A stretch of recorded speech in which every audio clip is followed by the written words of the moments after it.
Entonces debía haber existido el perito que venía a sustentar ese informe, y luego de sustentar el perito ese informe, entonces se podría practicar la prueba por parte del defensor técnico, recogiendo los elementos que sostiene el perito y por otro lado presentando la información que quiere hacer como lo querían en esta diligencia realizada.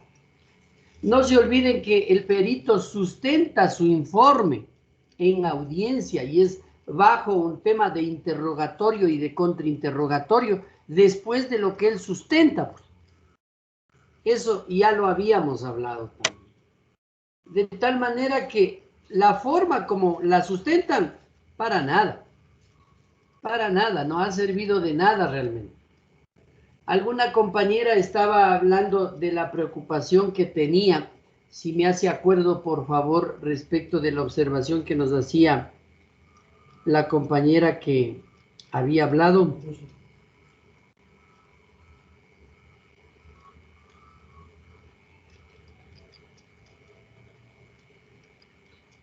¿Quién era?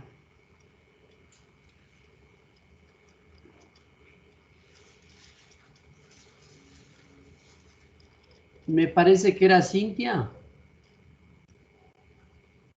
Yo le dije de lo del último que ya nos explicó sobre lo de la objeción de la prueba.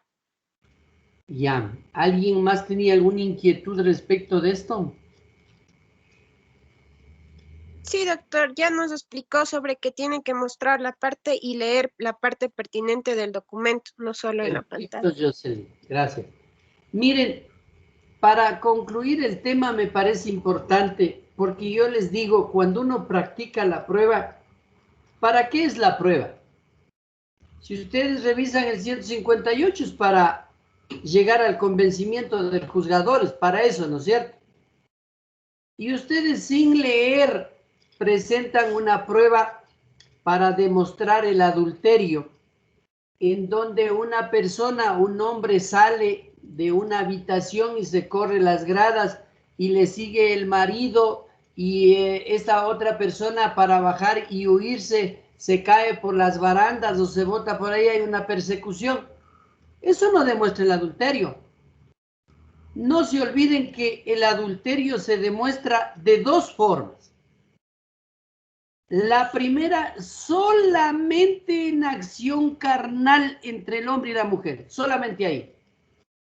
Es decir, hay que ser almohada para saber eso, o hay que ser colchón, hablando de otra forma. ¿No? Entonces, solamente en una relación carnal, si usted tiene esa prueba que están justamente en acto sexual, eso prueba el adulterio. Caso contrario, no.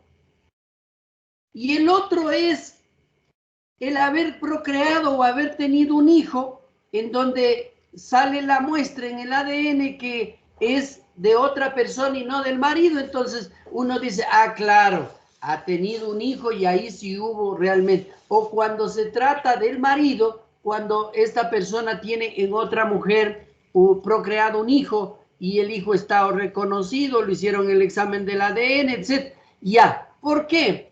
Porque ahí viene la presunción legal. Pues. Si usted dice que hay una persona que fuera de su matrimonio ha tenido un hijo y ya está reconocido, usted ya no necesita ver que se acostaron o no, porque ya la presunción lleva ya. Entonces esas son las dos únicas formas. Usted no puede llevar testigos, usted no puede hacer un video de esos que usted me acaba de presentar. No, eso no le sirve. Porque el adulterio se demuestra solo de una de esas dos formas. Entonces, con este contexto que me lo han traído, realmente nada. Nada. Ni la forma y peor el fondo. Les quiero dar la palabra a ver quiénes quieren intervenir, por favor. Doctor, yo tenía una duda. A este momento no estamos en pregunta. Para eso les pregunto yo a ustedes, ¿son solo de observaciones a lo que hizo el grupo? Ni el grupo puede preguntar cuando ya termina su exposición, porque si no nos vamos a quedarnos en un tema. Esas son las reglas. Y cuando yo les digo alguien quiere, tiene la palabra, ese es el momento. Si cabe el término, aquí también se aplica el principio de preclusión, ya se le acabó. Entonces, si van a intervenir, por favor, les escucho para que intervengan.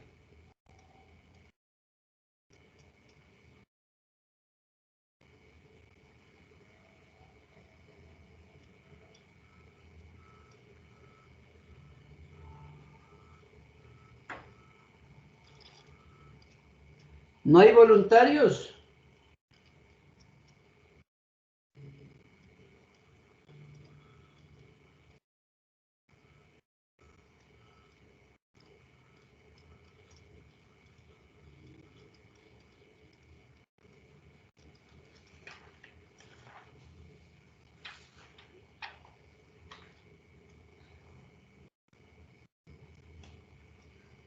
Cintia Sarría, con su grupo adelante, por favor. Permítanle a sus compañeros que ingresen a la pantalla.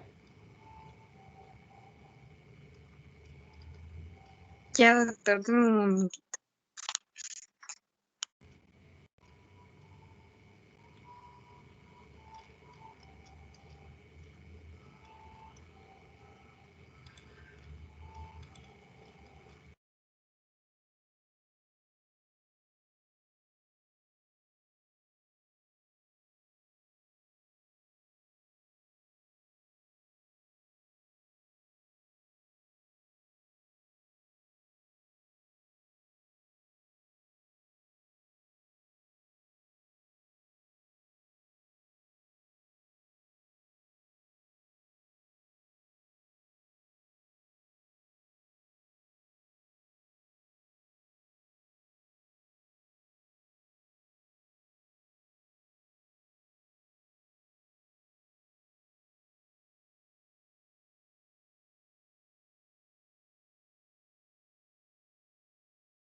Buenas tardes, doctor. Buenas tardes, compañeros. Nosotros tenemos un caso de reivindicación, para lo cual voy a proceder a la narración de los hechos. El señor Juan Troya alega que la señora Fernanda Pozo ha estado en posesión arbitraria y ilegítima, de su terreno, ya que la señora Pozo está en esta posesión ilegal del bien que va a ser dentro de esta litis, así como los frutos que ésta percibido durante el lapso de 5 años. Siendo así que el señor Troya, como el legítimo propietario del bien inmueble, que se encuentra ubicado en la calle Martín Falcón y Antonio Campos del barrio 18 de Mayo, de la parroquia San Blas, que pertenece al distrito metropolitano de Quito, con un área de 500 metros cuadrados. Como puede comprobarse en la escritura pública que ha anexado al proceso al cual nosotros vamos a continuación a dar paso. Es así que este señor declara que no se encuentra en posesión del bien inmueble debido a que la demandada señora Pozo dio paso a una falsa promesa de compra y venta, la cual nunca se realizó, y desde entonces la señora Pozo ha ejercido la posesión, en este caso, del bien inmueble de manera clandestina e ilegal y sin el consentimiento del señor Troya, que es el legítimo propietario. A continuación.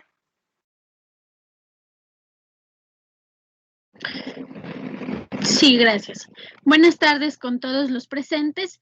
Se procede a instalar la respectiva audiencia el día de hoy, miércoles 17 de febrero del 2021, siendo las 17 horas 43 minutos, con la constancia de las partes. Se le recuerda que esta audiencia solo puede ser grabada por los respectivos equipos de la función judicial. Se solicita mantener las cámaras prendidas y activar los micrófonos al momento de solicitar su intervención. Por motivos de que es un trabajo didáctico, no contamos con un secretario, entonces la compañera Jocelyn nos va a ayudar también con esa parte que le corresponde al secretario. Señor secretario, sírvase constatar la presencia de las partes, por favor. Abogado de la defensa técnica, doctora Jocelyn Carrillo, presente. Abogado de la parte demandada, doctora Fernanda Sarria, presente. Por motivos didácticos, pasamos a la etapa procesal de la práctica de las pruebas, por favor. En relación a los principios procesales y el debido proceso, vamos a proceder con la práctica de la prueba documental a través del medio electrónico. Por favor, abogado de la parte actora, proceda con la práctica de sus pruebas.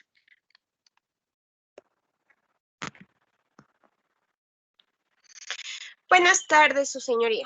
Le hago la entrega a través de este medio, como ya se lo ha plasmado, respectivamente en cuanto al título de propiedad a favor de mi defendido, el señor Juan Troya, el pago del impuesto predial correspondiente a los años 2014, 2015 y 2016, debidamente calificados por el registro de la propiedad, y también el pago de los servicios, en este caso de agua, telefonía del predio, de igual modo que se califica por el registro de la propiedad.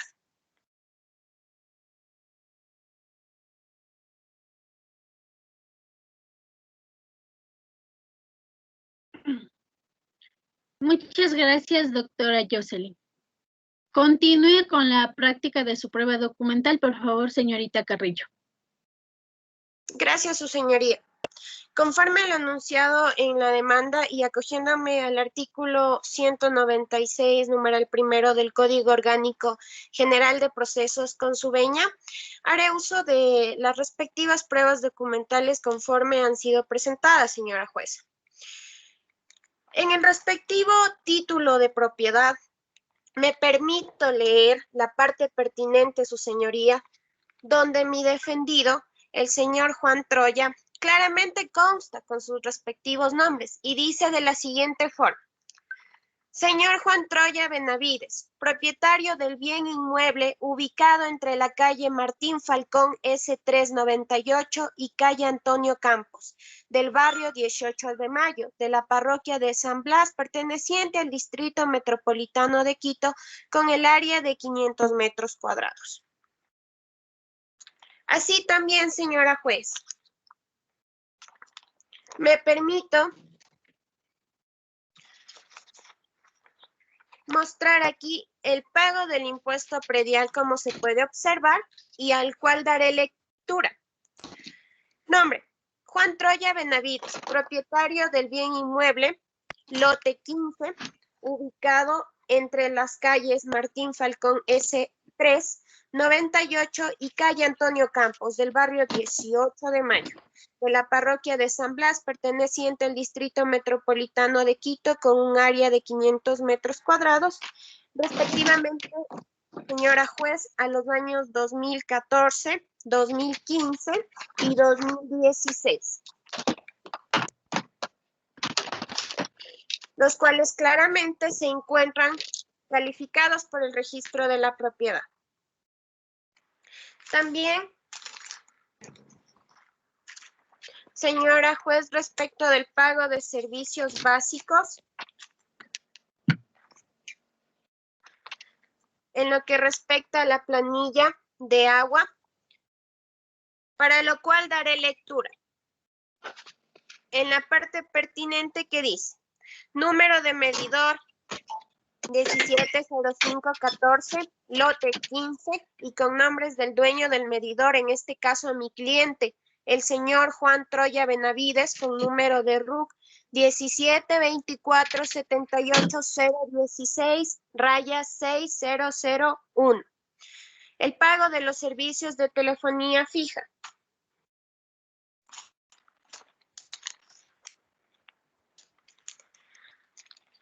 Para lo cual daré lectura. Cliente Juan Troya Benavides, número de cédula 17-26-74-016-6. Número telefónico 265-4382, donde consta, como lo había dicho, los nombres, el usuario de esta persona, que es el señor Juan Troya Benavides. Hasta aquí mi intervención, señora jueza. Muchas gracias, señorita abogada. Por el principio de contradicción, es mi deber en mi calidad de jueza darle la palabra a la abogada de la parte demandada para que realice la práctica de su prueba documental.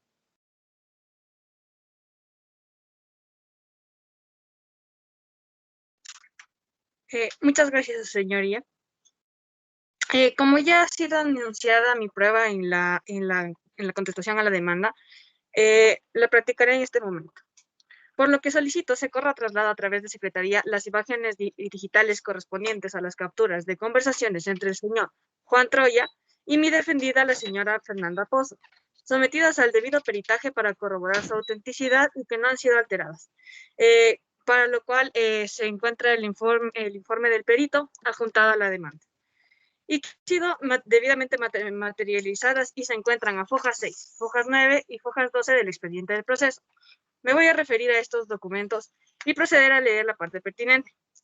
Señora jueza, a foja 6 del proceso consta la conversación correspondiente al 12 de marzo del año 2014, donde la señora Fernanda Pozo escribe, y leo textualmente: acabo de salir del banco haciéndote el depósito de la primera parte del pago del terreno. Te envío el recibo por los $3,000. A lo cual el señor Juan Troya responde: de acuerdo, en la tarde lo reviso en los estados de cuenta. Aquí lo podemos ver. A foja 9 del proceso consta la conversación correspondiente al 25 de septiembre del año 2014, donde de igual manera la señora Fernanda Pozo escribe: Sebastián ya te hizo el depósito de los $3,100 en el banco esta mañana. Revísalo y me avisas.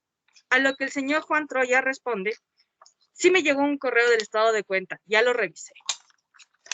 Lo podemos ver. Finalmente, señora jueza, a foja 12 del proceso consta la conversación correspondiente al 6 de febrero del año 2015, donde la señora Fernanda Pozo igualmente empieza la conversación y dice: estoy en el banco haciéndote el depósito de los $3,200 restantes del pago del terreno. Revísalo y a ver si nos podemos reunir. A lo que el señor Juan Troya responde: ya lo reviso en la tarde y estamos hablando. Sí. Con estos documentos, señora jueza, estoy probando que efectivamente existió un pago por el terreno que actualmente se encuentra en materia de litigio y del cual mi defendida está haciendo uso, por lo cual su posesión nunca ha sido clandestina ni ilegal, sino más bien pacífica y de buena fe. Hasta aquí mi intervención, señora. Muchas gracias, señorita abogada de la parte demandada. Con respecto a las pruebas documentales practicadas en este momento procesal, es hasta aquí donde realizamos nuestra intervención, doctor. Muchas gracias, compañeros y doctor.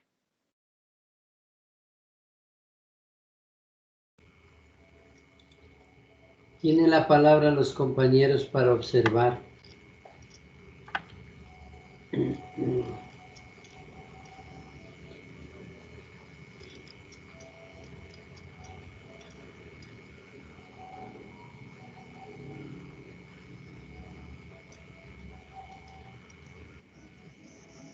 Ricardo. Doctor, buenas tardes. ¿Me escucha, perdón? Sí, le escucho. Ya, doctor, de la misma manera como en el anterior grupo, creo que de igual manera no hubo el principio de contradicción y no se corrió traslado a las pruebas que presentaron cada una de las partes.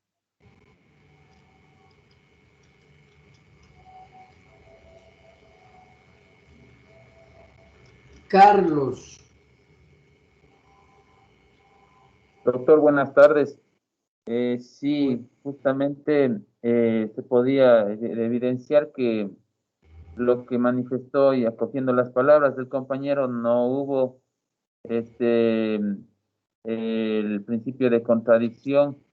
Debían de haber, en caso, haber mostrado alguna documentación e incluso haberlo puesto en la pantalla para poder determinar con exactitud sobre el tema que se está debatiendo.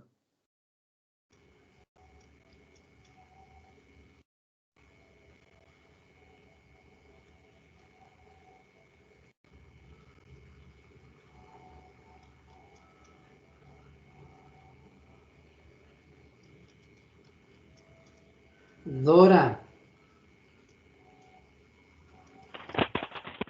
Doctor Néstor, ¿se escucha? Sí, Dora, le estamos escuchando.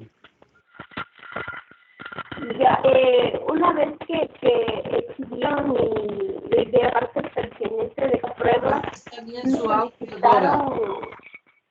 Dora, no está bien su audio.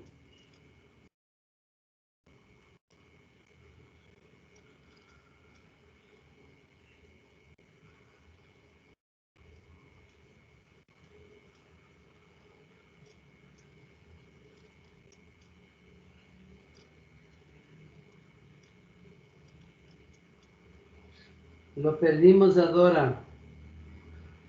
Doctora, ¿no me escucha?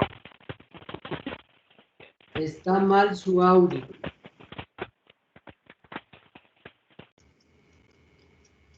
Andrés. Sí, doctor, gracias. En este caso, yo estaba revisando lo que es en audiencias telemáticas para el numeral 2 en la exhibición de documentos, en la exhibición de pruebas.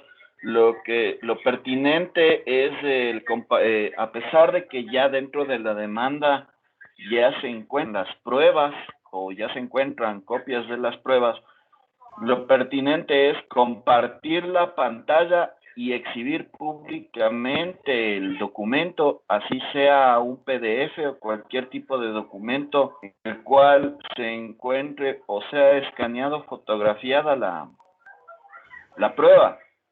Porque en audiencia presencial, perfecto, uno coge y exhibe el documento, pero en este caso, como estamos vía telemática, lo pertinente sería compartir la pantalla o compartir el documento a todos los presentes, como dice el numeral 2, exhibición pública.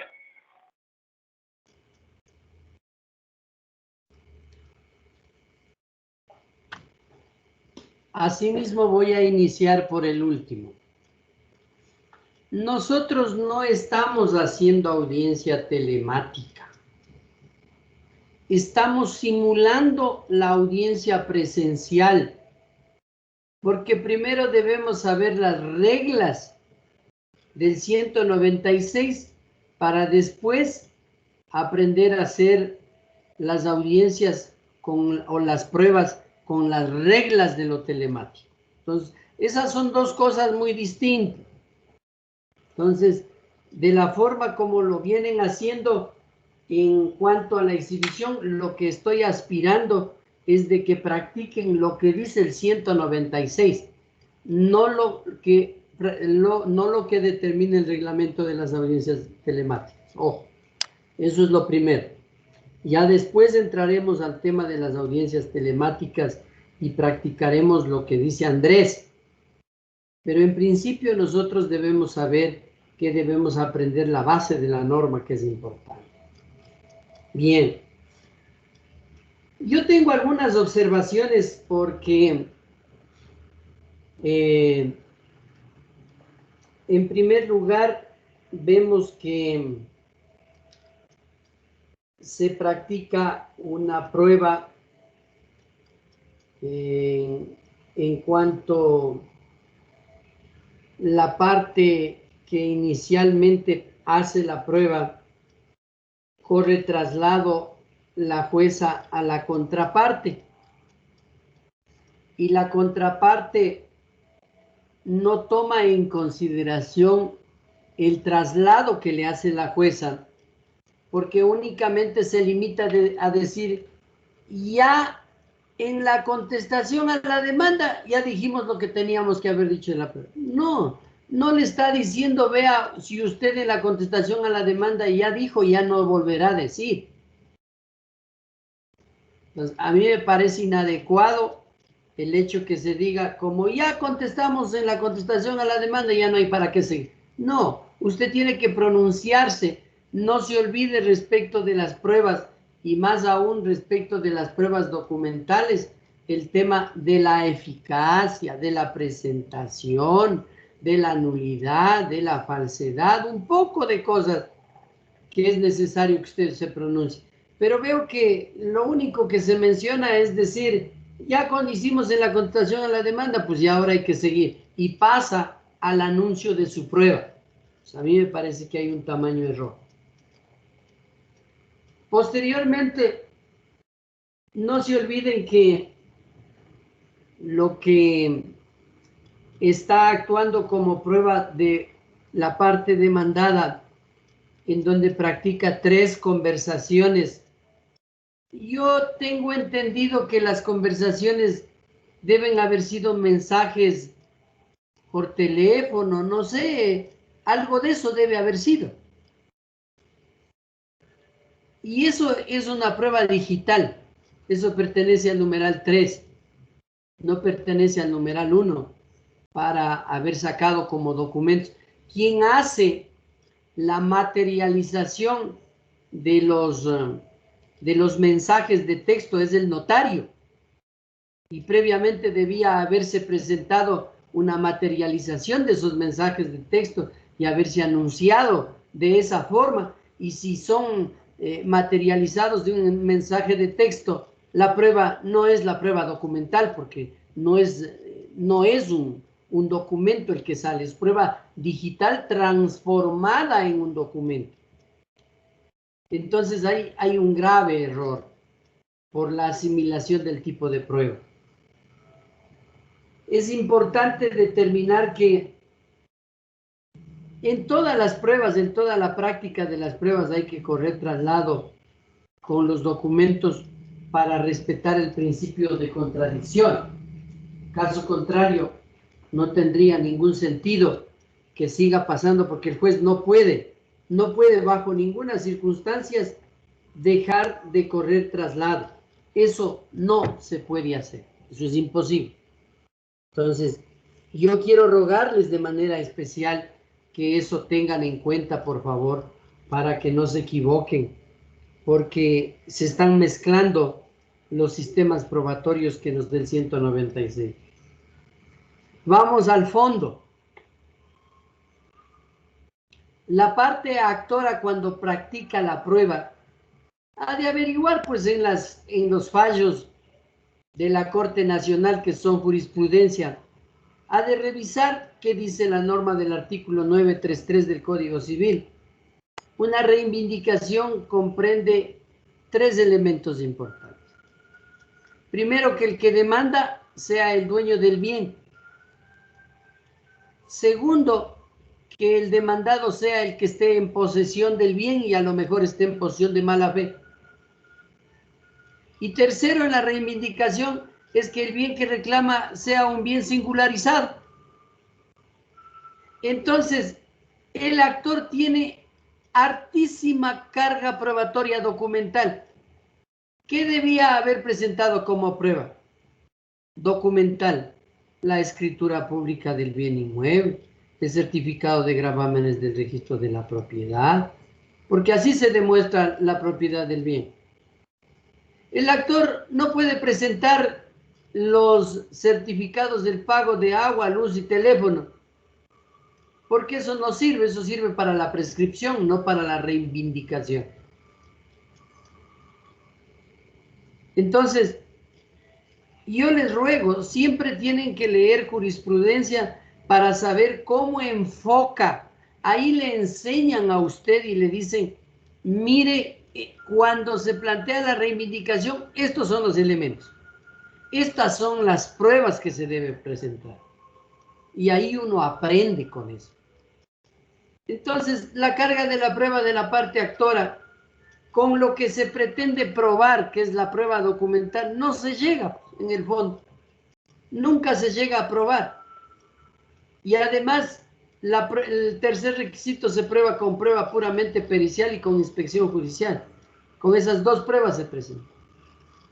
Entonces, las pruebas documentales que presenta la parte actora no son suficientes para eso.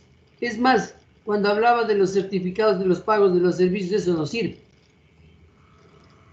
Entonces, miren cómo no confluye bien el tema en cada institución. Hay que estudiar la institución para eso.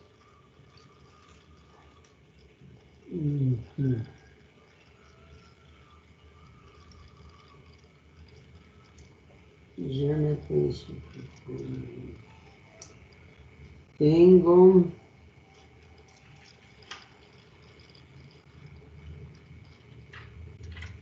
Este grupo está integrado por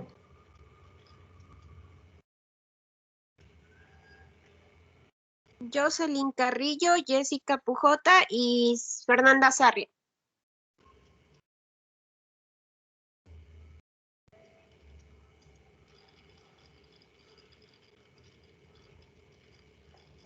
Les ruego con esos comentarios los otros grupos preparar, porque caso contrario no están llegando al objetivo. Bueno.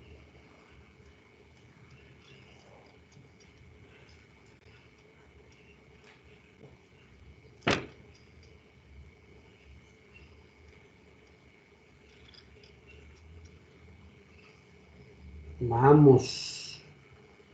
Adelante.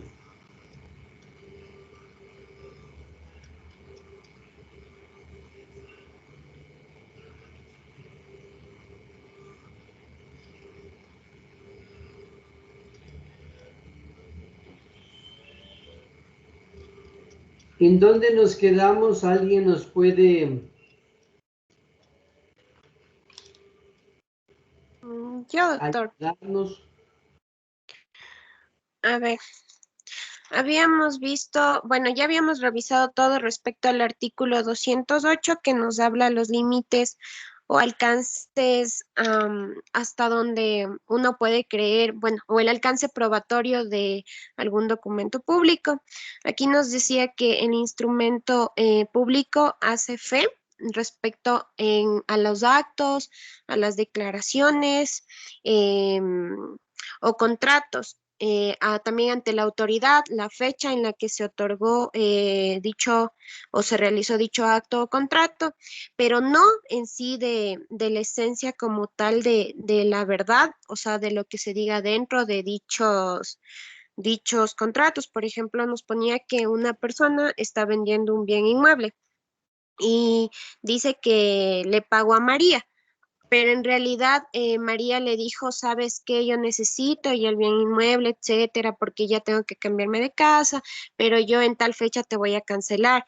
Entonces, y hace en Juan, por decir, hace la entrega de la casa, pero en realidad no hubo este dinero o no se transfirió, pero ya hizo dicho documento ante el notario. Entonces nos decía esto respecto del artículo 208. Y respecto del artículo 209, habíamos revisado sobre la reposición del documento. Esto se quedó pendiente, solamente habíamos llegado a que la reposición del documento es cuando se pierden o se traspapelan los documentos y cómo debemos estos, de cierta forma, reponerlos. Hasta ahí, Sí. doctor. Gracias. Gracias, señorita Carrillo. Bien, retomemos el tema respecto de la prueba o de los documentos públicos que estamos hablando para ir tomando las reglas especiales de los documentos públicos. Bien lo dijimos en el 209, trata de la reposición de los documentos públicos que no forman parte de un proceso. Y les habíamos dicho que cuando se pierden estos documentos o piezas procesales de un proceso, la vía para resolver el problema es la reposición. Es decir, que reponer significa el hecho de buscar una pieza procesal que ha desaparecido para tratar de incorporarlo al proceso. Pero les decía también que ahora es fácil la reposición porque ya tenemos dos formas de expedientes, el expediente físico y el expediente digital. Y el expediente, cuando se desaparece algo del expediente físico, se obtiene o se imprime los datos o la información del expediente digital y se lo pone en el proceso. Y si no hay las piezas procesales en el documento digital, se requiere que entreguen las partes. Entonces puede venir el actor, el demandado trayendo los documentos y uno incorpora y se hace la figura de la reposición, ¿sí? Obviamente se determina que la diligencia de la reposición se realiza cumpliendo los mismos requisitos que se realiza para las diligencias preparatorias. ¿Recuerdan ustedes lo que habíamos hablado del artículo 120, del 121, del 122, del 123, que habla de la diligencia preparatoria? Entonces no nos podemos olvidar que estos son los mismos requisitos. Pero era muy importante que nosotros descifremos, y por eso es que en la última clase les dije a ustedes, revisemos lo que dice el 122. Además de otras de la misma naturaleza, dice el 122, podrán solicitarse como diligencias preparatorias las siguientes. Vean, este es un caso que la ley determina, no está en el listado del 122, pero el trámite que lleva es el mismo. Entonces nosotros decimos, ah, claro, hay otros, como también hay otros casos que directamente son llamados diligencias preparatorias. Pero en este caso nos determina el 209 de manera clarísima que para realizar el trámite de la reposición hay que hacer con los mismos requisitos de las diligencias preparatorias. Entonces este también se asemeja a una diligencia preparatoria. Por lo tanto, esa era la razón de hacerles la explicación anterior. Bien. En el artículo 210 se habla de la renovación de la copia del documento público. A veces en los documentos públicos, en los documentos que están en los libros notariales, en los del protocolo, en los libros de registro, etc., a veces se destruyen o se pierden unos documentos. Entonces también la ley determina qué hacerlo. No se vayan a olvidar que en el 209 se refiere al tema de los documentos que obviamente se pueden perder, más para el tema de los documentos públicos judiciales. Cuando habla en el 210 se refiere a la renovación de la copia de los documentos, o que se han perdido, que se han destruido, que se han dañado, se han borrado, etcétera. ¿Pero de qué? De los documentos que están en un registro, como en el registro mercantil, en el registro de la propiedad, etcétera. Como en el tema de los notarios en el protocolo, ¿no es cierto? También pueden desaparecer, pueden borrarse, pueden destruirse. Para esos casos se brinda la figura de la renovación, es decir, renovar, actualizarle al documento, ¿no es cierto? Y eso pueden pedir cualquiera de las partes que estén interesadas en esa documentación, pues que se proceda a la renovación. Y obviamente siempre sea el notario, el registrador, etcétera, que quiera practicar una renovación, lo practica, lo realiza sin ningún problema, pero debe notificarlos previamente a todas las personas interesadas o a las personas que intervinieron, sea en el acto, o sea en el contrato, o en cualquier documento que se han presentado. Entonces, así es muy importante determinar a qué se refiere la renovación. Entonces, reposición, documentos o piezas procesales en temas judiciales. Renovación, actualizar los documentos perdidos o destruidos que se mantienen en los registros, que se mantienen en los protocolos. Entonces, no es lo mismo utilizar la reposición para los protocolos, porque hay la propia institución que se llama la renovación. Entonces, aquí lo importante es tener las diferencias entre lo que es reponer y entre lo que es renovar. ¿Estamos claros? Así, esa es la forma como la determina el 209 y el 210. Asimismo, existen en el 211 los requisitos que se necesitan para que hagan fe las copias y los compulsas. Entonces, esto se refiere más al tema del hecho de que se puede utilizar estos documentos para hacer prueba. Y obviamente cuando se anuncian en los procesos, todos estos documentos que yo voy a utilizar como compulsas, como copias de una actuación judicial, es decir, de un proceso, que voy a un proceso y pido unas copias o unas compulsas para llevar a otro proceso, eso es válido, claro, pero en tanto en cuanto estos documentos que constan en el otro proceso hayan sido sujetos de ¿qué? De contradicción, hayan sido notificados a la otra parte, haya sabido, pudo ejercer el derecho a la defensa, para eso sirve. Si no está ejercido el derecho a la defensa, si no hay contradicción, esa prueba no tiene valor alguno. Por eso es que en el 211 se determina qué requisito importante para presentar como pruebas documentos que vienen de otro proceso, como pueden ser en copias o en compulsa, ¿sí? No hace fe si no han sido ordenadas judicialmente, si no ha habido citación o notificación en persona o por boleta a la parte contraria, o sea, aquella contra quien se quiere hacer valer la compulsa. Los poderes, dicen, no están sujetos a esta disposición, pero claro, porque eso se los otorga por escritura pública en su mayoría. Pero bueno, el poder en sí no es un tema de prueba que está refiriéndose a esta normativa. Eso es lo que se aclara. Tampoco será prueba la escritura referente de la referida. ¿Qué significa eso? Ni de la accesoria ni de la principal. Normalmente cuando se hace una escritura pública, a veces se van sacando copias repetitivas y van numerando eso, ¿sí? Entonces, esos documentos, esa prueba, esa escritura que tiene un referente de una escritura madre, obviamente no puede hacer prueba si no hay la referida. Es decir, yo no puedo sacar una copia diciendo que he traído de una notaría y cuando yo pongo en tela de duda ese documento y vamos a ver de dónde sacó en la notaría y no haya, el juez tomará en cuenta como prueba la escritura referida.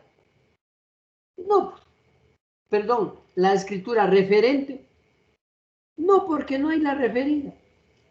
Entonces, lo que nos está diciendo es que cuando traemos un documento de algún lugar, ¿sí? Y queremos hacer prueba, es obvio que siempre hará prueba de dónde venimos trayendo, de dónde me saqué ese documento. Entonces, a veces la contraparte dice, muy bien, señor juez, ha traído esto. Ofíciele al señor notario para ver si en verdad ese documento hay en la notaría.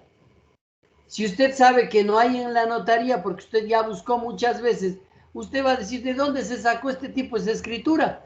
Y mucha gente construye escrituras para hacer prueba. Entonces, ahí queda muy claro que esa escritura, que ese documento no hace fe, no tiene valor si no existe la escritura referida. Y lo mismo es la accesoria de la principal. ¿Cómo puedo hacer prueba una accesoria si no sé dónde está la principal? Entonces, esto sirve muchísimo para el caso de alteraciones de documentos, que a veces alguien viene trayendo una escritura, aparentemente la firma está bien, el sello está bien, porque hay gente que manda a hacer sellos inclusive. Se aprenden las firmas de varios notarios y hacen documentos, ellos. Esos documentos realmente en su mayoría no tienen fe, no hacen fe si usted logra detectar ese problema. Por eso es que la misma norma ya nos pone aquí cuáles serían los inconvenientes que pueden haber, ¿no? Bien. Cuando se habla en el 212 de las copias y de las compulsas, les debe quedar muy claro de que cualquier persona puede pedir copia de los documentos originales o compulsas. Usted ya sabe lo que es la compulsa, ¿no es cierto? La copia de la copia. ¿Pueden pedir las personas documentos originales? Sí.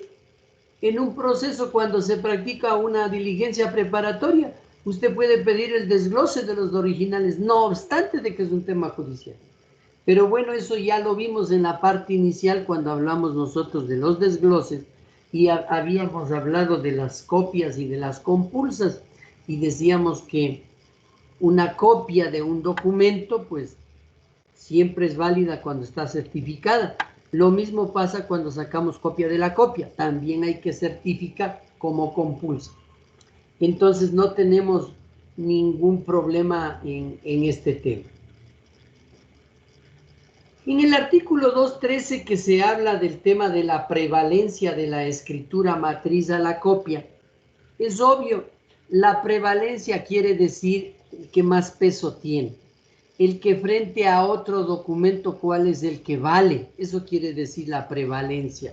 Entonces, cuando hablamos de la prevalencia de una escritura y la copia, dice, cuando hay una variación, cuando hay un contenido distinto entre la copia y la escritura matriz, no cabe duda que es la matriz la que comanda el tema. Es decir, no cabe duda que hay que creerle a la matriz, no a la copia. Entonces, eso es un tema del principio de prevalencia de la escritura matriz y la copia.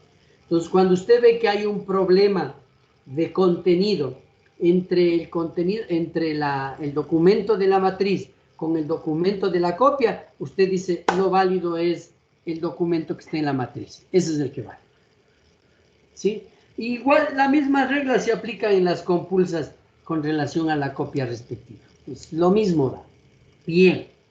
Es importante señalar que ya encontrándonos en el documento público, es necesario determinar el caso de los documentos públicos falsos, porque recordarán que con ustedes habíamos hablado respecto de la impugnación de la firma del documento en general, ¿no es cierto?, de la autoría, que habríamos hablado de los documentos en general. Entonces, habíamos hablado inclusive de la falsedad de los documentos, etc. Ahora nosotros con el 214 vamos a hablar de la falsedad, pero del documento público. No se olviden que antes habíamos hablado de la falsedad, de la alteración de los documentos en general. Hoy vamos a individualizar con el 214 respecto de los documentos públicos falsos. El documento público falso es importante establecer que es aquel que contiene una suposición fraudulenta en perjuicio de un tercero. La falsedad es la fraudulencia. Cuando hablamos de falsedad estamos hablando de un acto engañoso, ¿no? De un acto fraudulento, como dice la norma. Pero esa se refiere a lo engañoso, pues, a poner un documento como que fuera documento público y no lo es. A eso se refiere. Entonces, con esa definición, dice que ¿por qué se entiende un documento si se quiere, fraudulento. Y se entiende un documento fraudulento por algunas razones, ¿no es cierto? Por haberse contrahecho la escritura o la suscripción de alguno de los que se supone le otorgaron o de sus testigos, ¿no? Cuando se ha contrahecho la escritura o la suscripción de alguno de ellos, eso significa que se altera el contenido de lo que ya está escrito, por ejemplo. Se mete en una escritura, por ejemplo, una página diferente, se saca la anterior y se pone otra página con una escritura alterada. Eso se llama contrahecho. O la escritura o el contenido de la escritura, ¿sí? Entonces, nosotros debemos, inclusive la suscripción, cuando hablamos de suscripción estamos hablando de que se haya contrahecho las firmas. A eso se refiere cuando se ha contrahecho la suscripción, ¿no? Igual en el tema de las personas que otorgaron, de las personas que estaban como testigos, la misma del notario, etcétera. Dice, esto es alterando, sean estas lo que se hayan hecho añadiduras al documento o a su vez se hayan suprimido, que se han alterado el documento, suprimiendo al documento. Eso es muy importante. Bien, es necesario cuando nosotros hablamos de la falsedad de los documentos, nosotros ya sabemos qué es, ¿no? Hablar de la falsedad de un documento es obviamente hablar de que existe una suposición fraudulenta que altera el documento y que esa alteración implica que se ha contrahecho el mismo documento o la escritura, o se ha contrahecho las firmas de los que suscribieron el documento, ¿no es cierto?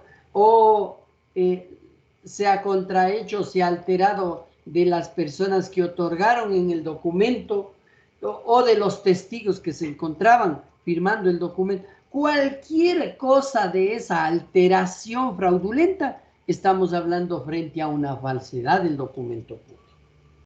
De tal manera que cuando nosotros llegamos al final del 2.14, se establece que hay una palabra, hay una frase importante que determina que cuando se hayan añadido cláusulas o palabras en el cuerpo del instrumento, después de otorgado y en caso de que haya anticipado o postergado la fecha del otorgamiento. Entonces, evidentemente, cuando ya se hace el documento, es que podemos hablar de una falsedad o de un acto en donde se puede contradecirlo al diferente contenido documental. De tal suerte que cuando hablamos del 2.14 es importante determinar de que con el 214 estamos frente a un tema de falsedad por actos fraudulentos, y usted ya sabe a qué se refiere el acto fraudulento. Eso significa que se ha alterado a la escritura, a suscripción, a los que otorgaron, a los testigos, y así se toma en cuenta para establecer que siempre se determina el hecho de que se haya añadido o quitado algo al documento. Ahí estamos frente a un tema de falsedad o al hecho del documento público falso. Pero esta normativa tiene una regla muy importante cuando ustedes revisen en el inciso segundo, en donde se determina algo medio singular para este tipo de documentos. Y nos dice el inciso segundo: la falta de la declaración de la falsedad de un instrumento público no impide ni impedirá el ejercicio de la acción penal. ¿Qué significa? Que si usted todavía no ha demandado la falsedad del documento público, significa que usted no tiene ningún inconveniente en plantear el juicio penal por falsedad. Pero tiene esta norma una condicionante muy trascendental. Pero ya ha iniciado el enjuiciamiento civil para que se declare la falsedad, no se puede proponer el proceso penal, sino hasta cuando se haya obtenido mediante sentencia la declaración de falsedad por la vía civil. Esta norma es muy importante para el ejercicio posterior que tengamos, porque usted debe tener muy claro respecto del documento público sobre la falsedad. Y usted puede seguir un proceso penal sin que se haya seguido el proceso civil. Sí, sin ningún problema. Pero si usted ya siguió el civil, ya planteó el proceso civil, ya no puede plantear el penal sino hasta cuando usted obtenga sentencia civil. Eso nos está diciendo. Entonces tengan muy en cuenta ese particular respecto de los documentos. Y finalmente en el artículo 215 tenemos la nulidad de los instrumentos públicos o de los documentos públicos. Y para que un documento público sea nulo, significa que no se han observado las solemnidades prescritas en la ley, que no se han observado las solemnidades que establezcan las ordenanzas o reglamentos respectivos. Entonces, cuando usted está mirando que a un documento público hay que declararlo nulo, es muy importante descifrar lo siguiente. El camino de la nulidad por los documentos públicos tienen dos cosas que se debe tomar en cuenta. Lo primero, una cosa es la nulidad de un documento, de un instrumento, y otra cosa es la nulidad de un contrato o de un acto. Son dos cosas distintas. La nulidad de un contrato o de un acto es una cosa. La nulidad de un documento público es otra cosa. Entonces les voy a poner un poco en cauce esta explicación. Usted en la falsedad puede, en la nulidad de los documentos públicos, debe tomar en consideración algunos aspectos. No se olvide que en el 214 se habla del documento público falso y nos explica sobre la falsedad, y ustedes de la falsedad también ya saben algunas cosas porque en otras clases hemos explicado que existe la falsedad material y la falsedad ideológica, ¿no es cierto? Eso ya lo habíamos visto. Pero en el 214 se habla del documento público falso. En el 215 no se está hablando del documento público falso, ojo. Se está hablando de la nulidad de los documentos públicos. ¿Por qué? Porque una cosa es la institución de la falsedad y otra cosa muy distinta es la institución de la nulidad. Entonces, en el uno se habla de falsedad, en el otro de nulidad, y son dos cosas distintas. Lo que sí debe quedar claro es que un documento falso se invalida por la vía de la nulidad. Que eso es otra cosa muy, muy distinta. Un documento falso, para invalidarlo, para que no tenga ningún valor, obviamente yo debo demandar la nulidad del documento. ¿Pero por qué razón? Por la falsedad. Entonces la nulidad es una herramienta procesal, mientras que la falsedad es un acto realizado por las partes que inclusive acarrea delito penal. Entonces, no hay que confundirse entre la herramienta procesal y el accionar humano en la institución de la falsedad. Esas son dos cosas muy distintas. Mucha gente se equivoca entre la falsedad y la nulidad. Entonces, yo les dejo muy claro que cuando habla el 215 de la nulidad de documentos públicos, no está hablando de la falsedad per se. Es otra cosa, es otra institución muy distinta. Pero alguien me va a decir, ¿y un documento falso se puede demandar la nulidad? Sí. Entonces demandamos la nulidad de un documento por falsedad. Pero no se olviden que la falsedad, la falsificación, el acto de la falsedad material o ideológica es un hecho. Pero la nulidad es una institución del derecho procesal, es una herramienta para conseguir sancionar a esos hechos que se realizan con la falsedad.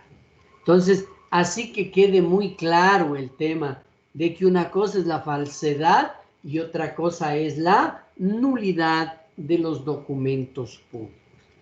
Bien, otra cosa importante que se debe tomar en cuenta en el 215 se refiere a los documentos públicos cuando van a ser declarados nulos, y son declarados nulos, ¿por qué razón? Porque no han cumplido las formalidades o las solemnidades que la ley prescribe para cada caso. Por ejemplo, una persona hace una promesa de compraventa de un bien inmueble. Los bienes inmuebles solamente se realizan por escritura pública, la promesa de venta. Si ha hecho un documento privado, ese documento privado es nulo, no sirve. ¿Por qué? Porque no se cumplió la solemnidad que la ley determina, que es hacerlo solo por escritura pública. Miren, entonces, aquí los casos nos están dando por qué no se cumplen, es nulo el documento porque no se cumplen las solemnidades que la ley establece. Y en la nulidad, pues obviamente tenemos algunos elementos importantes que topar. En la nulidad, el Código Civil determina que existen dos clases de nulidad: la nulidad absoluta y la nulidad relativa. En la nulidad absoluta se sigue por varias razones. Se sigue por causa ilícita, por objeto ilícito, por falta de capacidad.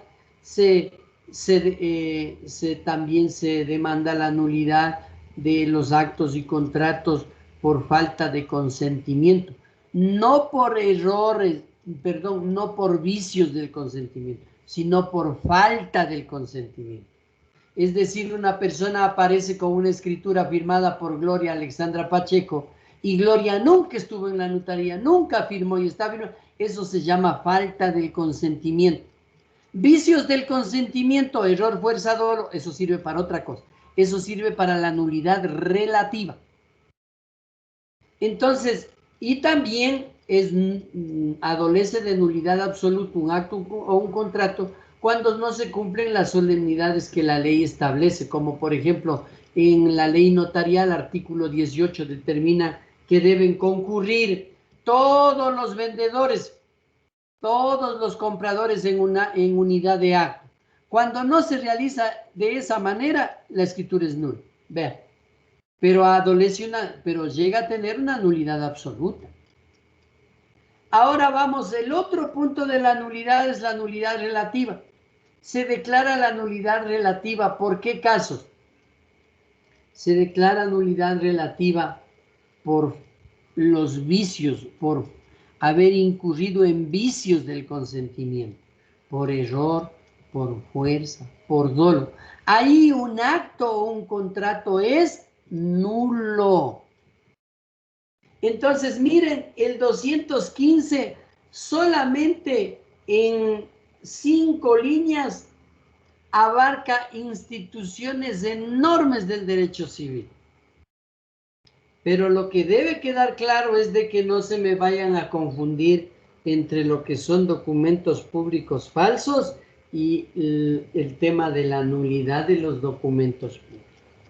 Miren, así es como se encuentra la estructura de las reglas de los documentos públicos que salen desde la norma del artículo 205 y que ha llegado hasta esta parte en 10 artículos hasta el 215. Entonces, estas reglas son muy importantes que ustedes los tomen en cuenta. Acto seguido, nosotros pasamos a los documentos privados. Miren, hasta este momento en documentos ya vamos hablando dos cosas importantes. Las reglas generales aplicables a la prueba documental, y ya estamos o hemos hablado de las reglas especiales que se refiere a la prueba, a los documentos públicos, desde el 205 al 215. Y ahora nos falta entrar a la otra clasificación de los documentos, que son los documentos privados. Ya les habíamos dicho por qué son privados, pues, ¿no es cierto? Es que este es realizado entre los particulares, pues aquí no entran las autoridades públicas, etcétera, ¿sí? Son realizados entre los particulares y a veces también pueden, desde luego, sin la intervención de un funcionario público, en los asuntos que no son de su empleo, porque pueden entrar los empleados públicos, pero si no son temas de su empleo, los documentos que él los realiza a título personal o particular no significa que porque él es funcionario público los documentos ya son públicos. No, pues, como en el notario hace un documento, un acuerdo con una persona de manera particular, no porque el que firma es el notario nombrado o que tiene su función o su cargo de notario, ya ese documento es público, no. Entonces estamos refiriéndonos al tema de los documentos privados, el que es realizado entre las personas particulares sin intervención de funcionario público alguno, y obviamente que en estos temas o con estos en asuntos que no son de su empleo. Es decir, cuando intervienen personas que son servidores públicos, pero son temas particulares. Bien. A mí me parece importante, antes de entrar al 217, hablar del 218. ¿Por qué razón? Porque es muy importante que usted el artículo 218 lo tome en consideración para poder entenderlo también gran parte del 217. En el 218 ya es un tema que hemos visto con ustedes, solamente lo vamos a ponerlo en contexto. En el 218 habla de la inmutabilidad del instrumento privado. Y eso ya conversamos del principio de inmutabilidad.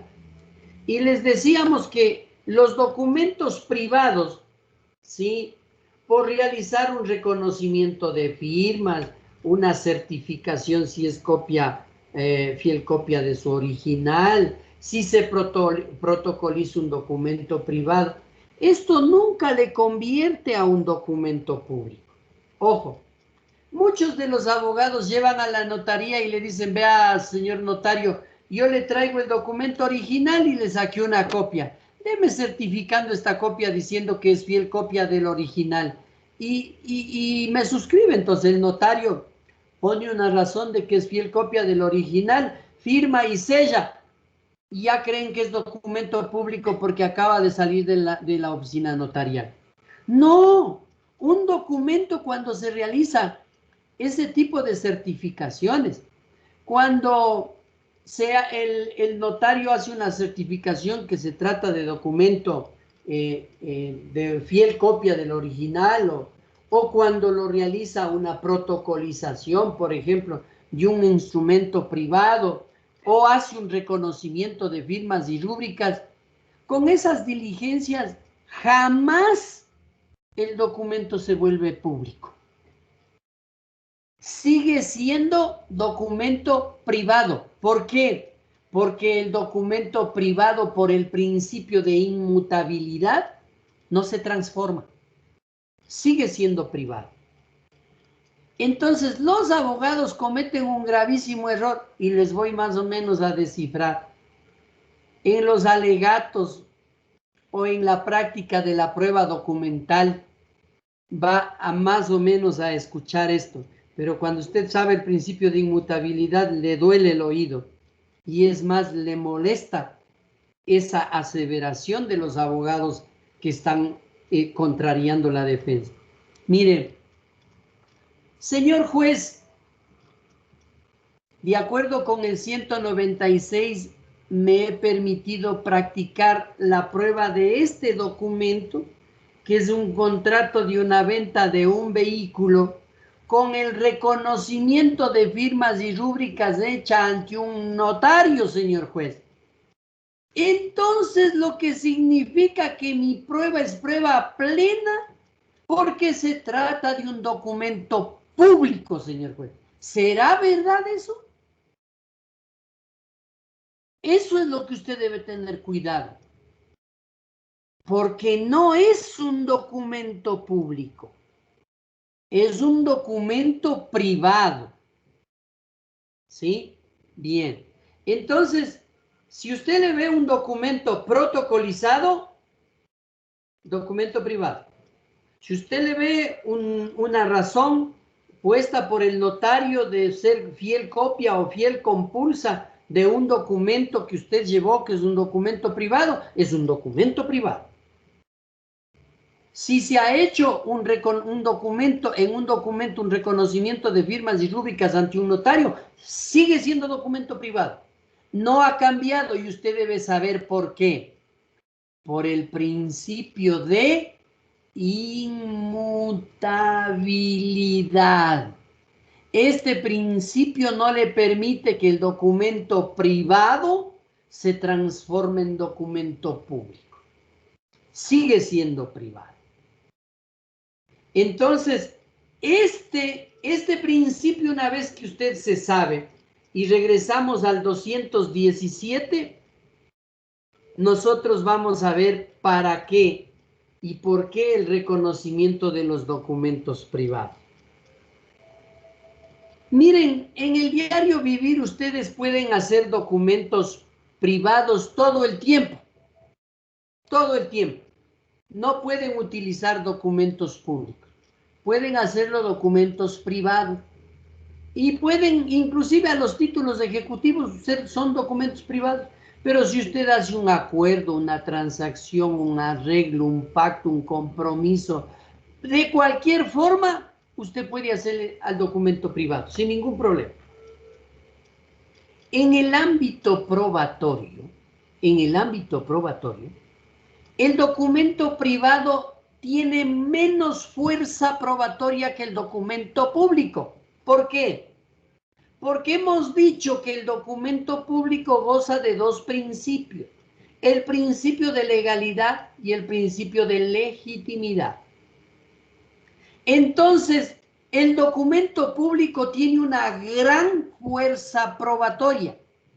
Tan es así que yo les había dicho, si a mí me traen una escritura pública, a ese documento debo creerle, pues cerrado los ojos le creo, hasta que no me demuestren lo contrario. Si alguien obtuvo una sentencia declarando nulo ese documento público, recién ahí le debo creer que ese documento no vale. Caso contrario, si me lo traen así, yo le creo a ese documento. En los documentos privados no. En los documentos privados la fuerza probatoria es endeble, es liviana, ¿sí? No es muy creíble, porque cualquier persona puede hacer un documento privado, hacer dos firmas y decir, vea, yo aquí con Ricardo ya llegamos a este acuerdo, tome. Puedo hacerlo, sí. Entonces, ese documento privado siempre carece de mucha fuerza probatoria. La ley. ¿Recuerdan ustedes el artículo 122 del COGEC? Donde hablaban de las diligencias preparatorias, ¿sí se acuerdan? ¿O ya se olvidaron? En las diligencias preparatorias, ¿recuerdan el 122 numeral tercero? que habla del reconocimiento de un documento privado, ¿no es cierto? ¿Cuál era el propósito de hacer eso? De darle mayor fuerza probatoria al documento privado. Para eso sirve. Pero no porque hago el reconocimiento de firmas y rúbricas y es documento público, pues eso no es verdad. El documento sigue siendo privado. Lo que he hecho es darle una fuerza probatoria similar al documento público. ¿Por qué? Porque le he llevado ante una autoridad a las dos partes y han hecho un reconocimiento ratificando de que en verdad esas firmas que están ahí, ellos la impusieron en ese documento y esas son las firmas que utilizan en todos sus actos públicos y privados. Con ese acto lo que he hecho es darle más fuerza probatoria. No le he cambiado al documento porque no lo puedo hacer. Sigue siendo un documento privado, pero con fuerza probatoria. Entonces, nosotros cuando estamos en este tema, decimos lo siguiente con el artículo 217. Una persona puede presentar un documento privado, sea en original, ¿no? Aquí está el original. Y puede pedir que las partes reconozcan o hagan el reconocimiento de firmas y rúbricas a quienes firmaron ahí, pues. Entonces, si somos entre dos personas y yo firmé un documento con Gabriela Guerrero y yo necesito darle fuerza probatoria porque veo que Gabriela Guerrero en su inicio estaba muy de acuerdo en nuestras transacciones, pero ahora ya le veo como que me está dando las vueltas y digo, no, voy a hacer que haya un documento para darle fuerza. Pero saben muy bien que el reconocimiento lo puedo hacer antes del proceso, como diligencia preparatoria, o lo puedo hacer dentro del proceso, ¿no es cierto? Entonces, ¿se puede pedir que se reconozca firma y rúbrica? Sí. Y cuando se trata de una firma que ha impuesto por una persona jurídica a través de su representante, también a través de su representante puede venir a que reconozca la firma y rúbrica, que es una diligencia sencillita, porque el juzgador cuando le piden que reconozca firma y rúbrica, señala día y hora para la audiencia, en el caso de la audiencia, en los procesos judiciales, para que en audiencia venga y reconozca firma y rúbrica. Lo importante, ¿qué se debe tomar en cuenta de este particular? Primero, que la persona que va a reconocer firma y rúbrica, en este caso Gabriela, tiene que venir ante el juez a hacer el reconocimiento de firmas y rúbricas. A veces ante el notario también hace el reconocimiento de firma y rúbrica. Pero estamos hablando del tema judicial precisamente. Entonces, primero debe rendir el juramento. Si el documento está firmado por pedido de una persona que no sabía, a pedido de otra, obviamente siempre uno puede firmar un documento a pedido de otra persona. Entonces hay que llamarle al reconocimiento a esa persona, pero para que diga en qué calidad vino a reconocer firmas y rúbricas. Pero más allá de eso, lo más importante de este artículo, ¿saben qué normativa es? Es el hecho de que en los casos del reconocimiento de firmas y rúbricas,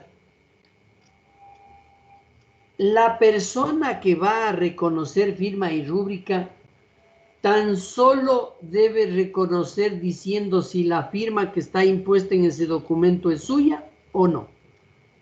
¿Qué significa esto?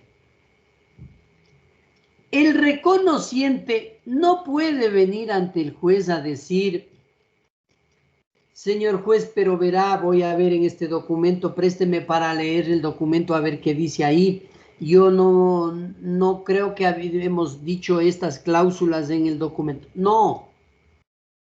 Para reconocer firma y rúbrica Solo basta que le diga si la firma que está en ese documento es suya o no. Él no tiene por qué pronunciarse del contenido documental. No, él no tiene por qué hacer. Porque hay personas que dicen, a ver, señorita Gabriela, venga a reconocer firmas y rúbricas. Ah, pero doctor, déjeme ver el documento, présteme, voy a leer. Y verá, doctor, yo eso nunca he dicho en este documento. Y el juez tiene que insistirle, ustedes que van a hacer el papel de jueces en la simulación, tienen que insistirle. No, no, no, no, señorita Guerrero. ¿Esta firma que está al pie de este documento es suya o no es suya? Sí, es mía. Eso es lo único que tiene que decir. Esa es la forma de hacer un reconocimiento de firmas y rúbricas de los documentos privados. No se le puede nunca permitir a una persona que hable haciendo argumentos sobre el contenido del documento. De tal manera que cuando le llama el juez a una persona para reconocer firmas y rúbricas, usted ya sabe que no hay opinión alguna sobre el documento, sino sobre si la firma es o no es suya. Punto. Si dice usted mi firma, dado por reconocido. Punto. Si dice, ah, no es mi firma, perfecto, así se deja constancia. Pero hay de que le demuestren con una pericia de que si es su firma, usted ya rindió juramento, cayó en delito de perjurio. 3 a 5 años de privativa de la libertad. ¿Se acabó? Entonces, qué importante que es que usted se sepa esta norma del 217, estableciendo de cómo se realiza el reconocimiento de firmas y rúbricas de un documento privado ante un juez competente. Usted ya sabe cómo hacer. Por eso es que cuando usted está en el lado contrario y ya va a hacer el reconocimiento de firmas y rúbricas y ya pasa frente al juez Marcos Mejía y le dice el juez, a ver, don Marcos, por favor, venga, usted va a hacer reconocimiento de firmas y rúbricas. Y el abogado de Marcos es Andrés y Andrés le dice, señor juez, perdóneme, pero desearía conjuntamente con mi cliente revisar el contenido del documento. El juez no le da chance. ¿Por qué? Porque hay norma expresa. Entonces cuando le dice, pero por el derecho a la defensa tengo que mirarte. Claro, usted mire la firma. Pero si usted quiere opinarme o hacer alegatos del contenido, no le voy a recibir, porque ese no es. Revise el inciso final o la parte final de 217, le dice el juez. Usted solamente se pronuncia si esta es su firma o no, punto. Pero vea, señor juez, es que hay que mirar el documento. No, no, no, no. ¿Esta es su firma o no es su firma? Punto. Nada más. Así es como se realiza un reconocimiento de firmas de un documento privado. ¿Tienen claro? Ya. Entonces, con ese tema ya recogemos el tema de la inmutabilidad y nosotros decimos, ah, muy bien, con estos elementos queda muy claro que los documentos privados no se transforman en documentos públicos por el principio de inmutabilidad de los documentos. ¿Estamos claros? ¿Tienen alguna pregunta? Me parece que hace un rato tenía alzado la mano de alguna de las compañeras. Desearía que por favor, me parece que era Jocelyn. Sí, doctor, le iba a preguntar, pero ya me ayudó con la inquietud que tenía sobre si todos los documentos, en este caso privados, ninguno de estos se podía convertir en público. Eso era. Bueno, les queda claro. Yo, para meterme en el tema del artículo, de los artículos 219 y 220 de los documentos en poder de terceros y de la contraparte, necesito más tiempo de lo que hasta este momento tengo. Consecuentemente, que tengan una buena noche y les veo la próxima clase, ¿sí? Que les vaya muy bien y tengan una buena noche. Muchas gracias, doctor. Gracias, doctor, igualmente. Gracias, doctor. Gracias, doctor.